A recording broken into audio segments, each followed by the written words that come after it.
Setelah ditelaah kronologi kasusnya, netizen menyebut jika kasus ini disebut agak mirip dengan kasus Ferdy Sambo dengan Putri Chandrawati yang menjadi dalangnya. Pada kasus ini, pacar Dandi yang bernama Agnes disebut menjadi penyebab Dandi memberi ketupat Bengkulu bertubi-tubi pada David yang menyebabkan harus menjalani perawatan intens.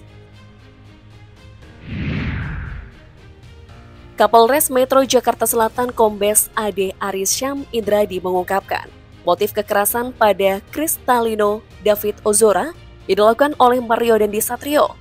Penganiayaan terhadap anak pengurus JP Ansor ini disebut dipicu dari laporan Agnes yang merupakan pacar Dandi sekaligus mantan pacar David.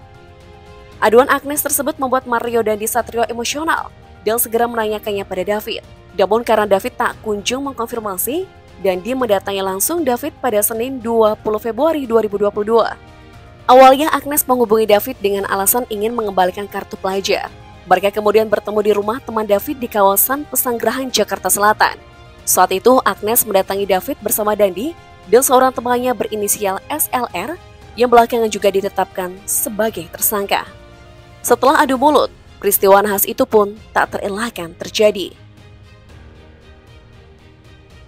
Menjadi tersangka kasus penganiayaan, nama Dandi makin membuat kepo warganet setelah tahu latar belakang pria 20 tahun ini. Mario Dandi rupanya adalah seorang anak penjabat di lingkup Direktorat Jenderal Pajak Jakarta Selatan. Nama ayahnya adalah Rafael Alun Trisambodo, Kepala Bagian Umum Kantor Direktorat Jenderal Pajak Jakarta Selatan II. Tersangka diduga merupakan alumni SMA Taruna Nusantara. Agnes yang disebut-sebut sebagai provokator dari tindak kekerasan tersebut. Hingga info ini ditulis masih berstatus saksi dan dalam interogasi pihak kepolisian Jakarta Selatan. Pengurus Lembaga Bantuan Hukum LBH Ansor yakni M. Syahwan Ari berharap polisi bisa menetapkan Agnes sebagai tersangka. Syahwan menilai Agnes merupakan dalang di balik penganiayaan terhadap David, sehingga sangat wajar bila Agnes harus menyandang status tersangka. Yang mengejutkan, ternyata Agnes masih tergolong bocil karena baru berusia 15 tahun. Saat ini Agnes disebut bersekolah di SMA Tara Kanita. Tindak arogansi yang dilakukan anak penjabat tersebut kini makin membuat miris publik setelah diketahui jika tersangka Dandi terkesan hedon dengan hobi flexing di akun sosmednya. Rupanya sebelum kasus yang dilakukannya, Mario Dandi sudah cukup dikenal karena kerap hobi pamer. Di akun TikToknya, tak jarang Mario Dandi Satrio mengunggah saat dirinya tengah menaiki kendaraan-kendaraan mewah seperti motor Harley Davidson dan mobil Rubicon di akun Instagram @_brother dan TikTok @mariodandis yang kini telah di-private. Mobil Jeep Rubicon hitam itu juga diduga adalah mobil yang dikendarainya saat menemui David. Saat diamankan polisi sebagai barang bukti mobil buatan Amerika tersebut ternyata memakai plat nomor palsu. Yang menarik, kepemilikan kendaraan mewah Rubicon dan Harley Davidson dikabarkan telah menunggak pajak.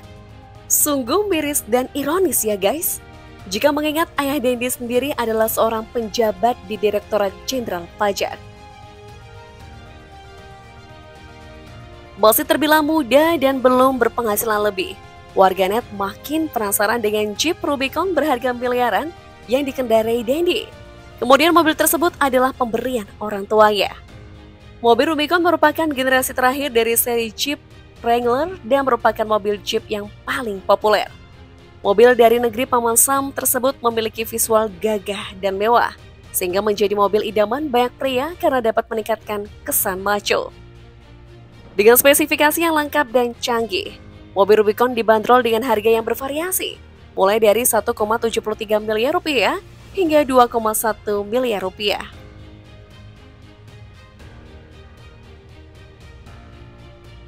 Mobil Jeep Rubicon berharga fantastis yang dikendarai Dandi tersebut kini membuat netizen kepo dengan kekayaan yang dimiliki oleh orang tua Dandi, sang pegawai pajak. Sejumlah warganet curiga dengan asal-usul Jeep Rubicon tersebut karena dalam LHKPN KPK, Rafael Alun Trisambodo hanya mencantumkan Toyota Camry dan Toyota Kijang dalam laporan harta kekayaannya. Aktivitas Dandi yang kerap mengendarai kendaraan elit kian bikin net terkepo terkait muasal kekayaan bapaknya.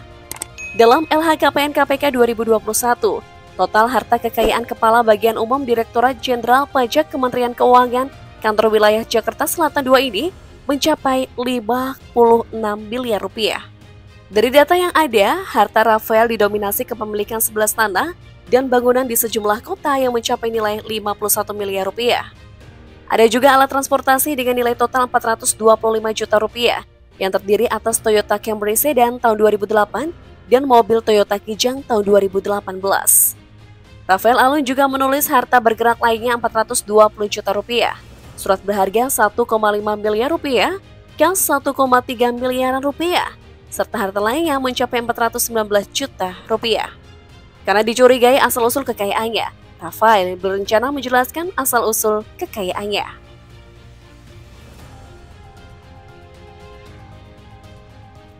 Akibat kelakuan barbar anaknya, secara langsung mengakibatkan sang ayah kena imbasnya.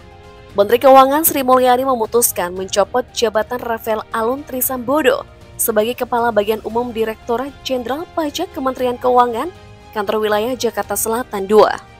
Punya harta fantastis hingga 56 miliar rupiah dan Jeep Rubicon misterius diduga menjadi penyebab pencopotan tersebut. Sri Mulyani mengatakan dasar dari pencopotan Rafael yaitu pasal 31 ayat 1 PP 94 tahun 2021 mengenai disiplin pegawai negeri sipil. Ia mengatakan sudah menginstruksikan Inspektorat Jenderal untuk memeriksa harta kekayaan Rafael, apakah wajar atau patut dicurigai. Meski dicopot dari jabatannya, Rafael disebut masih menerima gaji dan kini bekerja di bagian pelaksana.